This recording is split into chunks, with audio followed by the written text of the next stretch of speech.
तो दोस्तों नमस्कार, स्वागत है हमारे यूट्यूब चैनल सत्ता सर में। और आप सभी ने मेरी पिछली वीडियो जो देखी है उसमें आपको मालूम चल गया होगा कि कितने बहुत ही महत्वपूर्ण इम्पोर्टेंट करेंट अफेयर के क्वेश्चन हैं जो लगातार हमारी वीडियो में 15 क्वेश्चन मिलते रहेंगे आपको डेली। डेली क्लासें मिलती रहेंगी लगातार। और अभी तक हमारे चैनल को सब्सक्राइब नहीं किया है तो प्लीज़ सब्सक्राइब कर लीजिए और बेल आइकन को दबा लीजिए क्योंकि नोटिफिकेशन मिलता रहे आपको। अब हम वीडियो को स्टार्ट करते हैं। पहला क्वेश्चन पढ़ते हैं हम। राष्ट्रीय प्रदूषण नियंत्रण दिवस कब मनाया जाता है? तो ये दोस्तों 2 दिसंबर को मनाया जाता है। और मैं दोस्तों ज़्यादा समय भी आपका नहीं बर्बाद करूंगा क्योंकि समय किसी के पास ज़्यादा नहीं है। और इसके कुछ पॉइंट भी हैं दोस्तों, वो भी हम आपको क्लियर करा दे रहे हैं।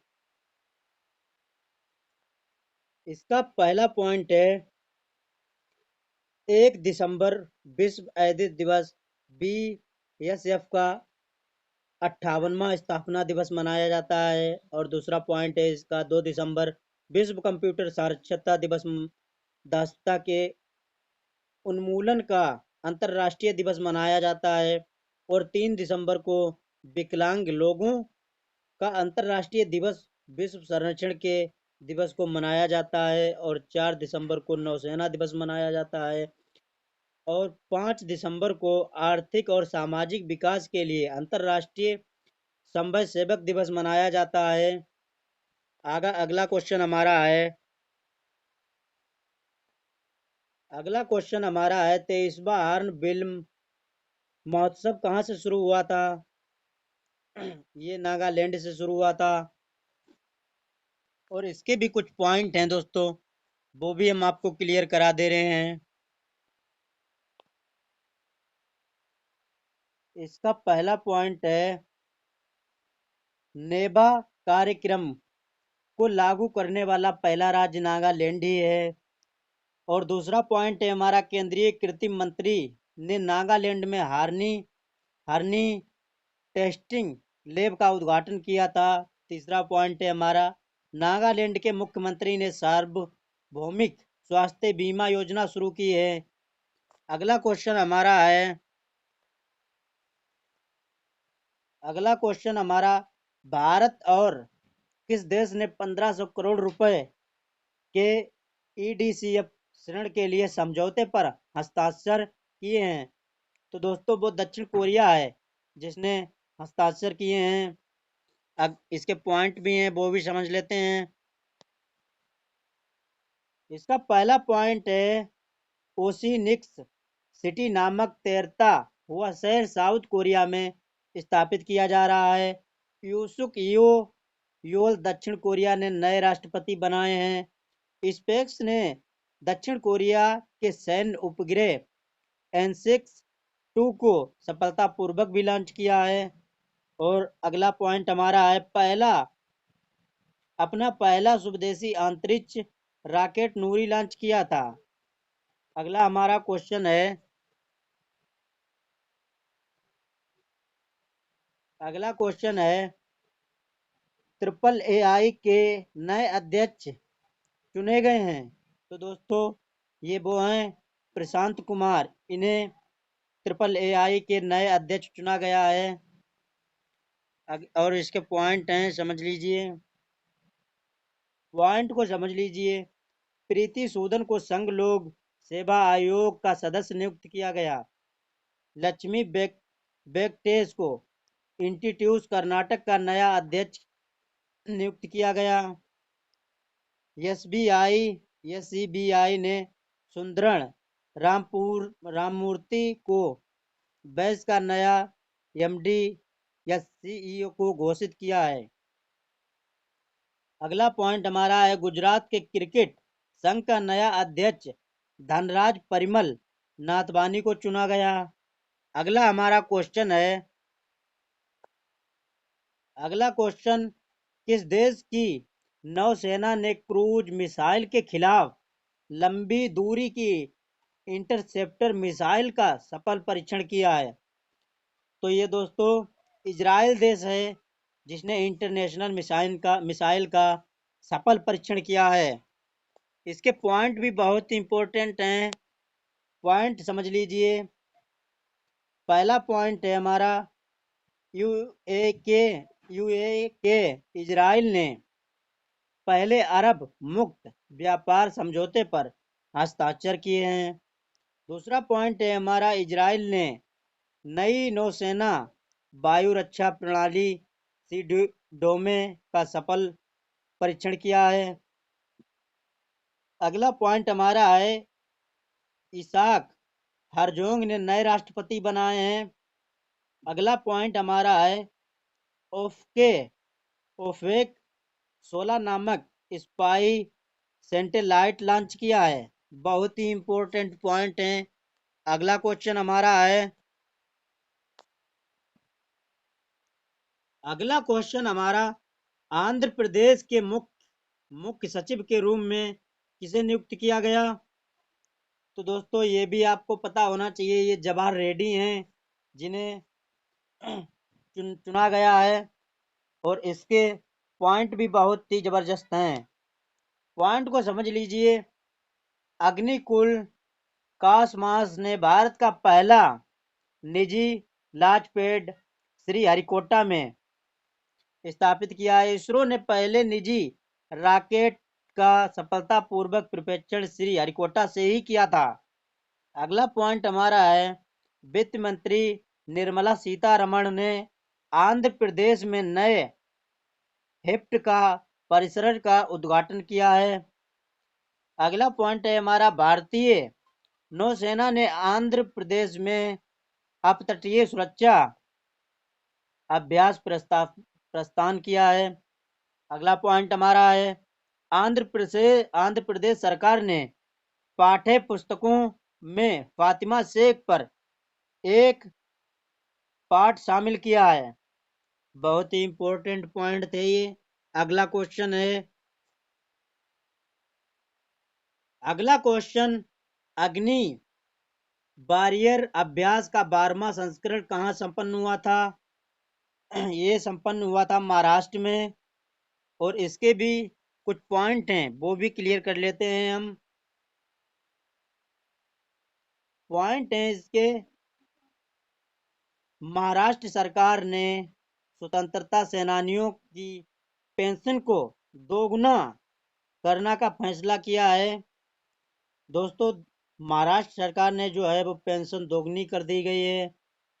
और अगला पॉइंट है हमारा कोरोना के बाद नई कंपनियां खोलने में महाराष्ट्र शीर्ष पर रहा है। कोरोना जो चल रहा था दोस्तों, उनमें से कंपनियां बहुत ही बंद हो गई थी, तो महाराष्ट्र ने खोलने के लिए शीर्ष पर रहा था, पहले नंबर पे। अगला पॉइंट है हमारा महाराष्ट्र के उप मुख्यमंत्री ने वंदे मातरम पहले शुरू किए। और भी उसका इम्पोर्टेंट पॉइंट है अगला, महाराष्ट्र सरकार ने साइबर इंटेलिजेंस यूनिट स्थापित करेगी। अगला पॉइंट है संपत्ति पंजीकरण को डिजिटाइज करने वाला पहला राज्य महाराष्ट्र बना है। अगला क्वेश्चन हमारा है अगला क्वेश्चन 8वां है दोस्तों। और अभी तक हमारी वीडियो को लाइक नहीं किया है तो प्लीज लाइक कर लीजिए और सब्सक्राइब कर लीजिए। अगला क्वेश्चन है हमारा रक्षा सचिव ने पहले तटीय सुरक्षा को शिखर सम्मेलन का उद्घाटन कहाँ किया था? दोस्तों ये भी आपको पता होना चाहिए क्योंकि ये चेन्नई में किया था। अगला क्वेश्चन हमारा है इसका दिव्य कला मेला 2022 का उद्घाटन कहाँ हुआ था? ये नई दिल्ली में हुआ था। इसके पॉइंट भी समझ लीजिए। इसका पॉइंट जो है सामाजिक न्याय और अधिकारिता मंत्रालय देश भर में दिव्यांग उद्यमियों कारीगरों उत्पादों और शिल्प कौशल का प्रदर्शन करने के लिए 2 से 7 दिसंबर 2022 स्वामी विवेकानंद रोड नेताजी सुभाष चंद्र बोस की मूर्ति कर्तव्य पथ के पास इंडिया गेट नई दिल्ली में दिव्य दिव्य कला मेला का आयोजन करा करा रही है। अगला क्वेश्चन हमारा है कहाँ पर पहली बार जन जनजातीय शीतकालीन महोत्सव आयोजित किया था? ये भी बहुत ही इम्पोर्टेंट क्वेश्चन है। ये बिहार में किया गया था। इसके अगला क्वेश्चन है हमारा, भारत और बांग्लादेश के बीच संबंधों के चिह्नित करने वाला सिलहाइट सिलचर महोत्सव कहाँ हुआ था? ये असम में हुआ था। कहाँ दोस्तों? असम में। इसके पॉइंट हैं दोस्तों, पॉइंट पढ़िए। इसका पहला पॉइंट है पूर्वोत्तर के पहले यूनानी चिकित्सा क्षेत्रीय केंद्र उद्घाटन सिलचर में किया गया। अगला पॉइंट है, असम के मुख्यमंत्री ने बाजरा मिशन की शुरुआत की है दोस्तों। अगला पॉइंट है, ट्रीज बियॉन्ड फास्टेस्ट कार्यक्रम असम में शुरू हुआ है। कटी बहु त्योहार असम में मनाया जा रहा है। अगला पॉइंट है हमारा, गृह मंत्री अमित शाह ने असम में पुलिस अधिकारियों के सम्मेलन का उद्घाटन किया है। अगला क्वेश्चन हमारा है, किसके द्वारा लिखी पुस्तक brave heart of the Bharat बिगिटेंस फ्रॉम इन इंडिया हिस्ट्री का विमोचन हुआ है? तो दोस्तों ये विक्रम संपत हैं जिन्होंने विवेचना की है इस पुस्तक की, इंडियन ऑफ हिस्ट्री की। पॉइंट है इसके, पॉइंट इसका समझ लीजिए। नलनाडा अनटिल बीटी बी मीट अगेन नामक पुस्तक गौतम बोरा ने लिखी है। विनिंग द इनर बैटल नामक पुस्तक सैन वाटसन ने लिखी है। फ्रांसीसी लेखक ने रेने नावा ने अपनी नई पुस्तक यूनिक्लिरिजेशन ऑफ एशिया का विमोचन किया है। अगला पॉइंट है हमारा, हरदीप सिंह ने पुरी ने दिल्ली यूनिवर्सिटी सेलिब्रेटिंग सो ग्लोरियस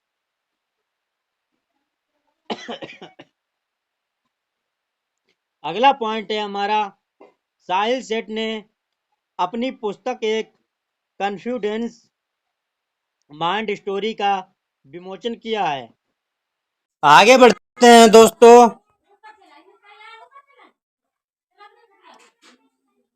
अगला क्वेश्चन है हमारा, किस राज्य ने 1 दिसंबर को अपना 60वां राज्य दिवस मनाया है? 60वां राज्य दिवस मनाया है। ये नागालैंड है जिसने 60वां राज्य दिवस मनाया है। इसके पॉइंट समझ लीजिए। पॉइंट है इसका पहला, नागालैंड ने 1 दिसंबर 2022 को 60वां राज्य दिवस मनाया है। दूसरा पॉइंट है, 1 दिसंबर 1963 को यह भारत संघ का 16वां राज्य बना था।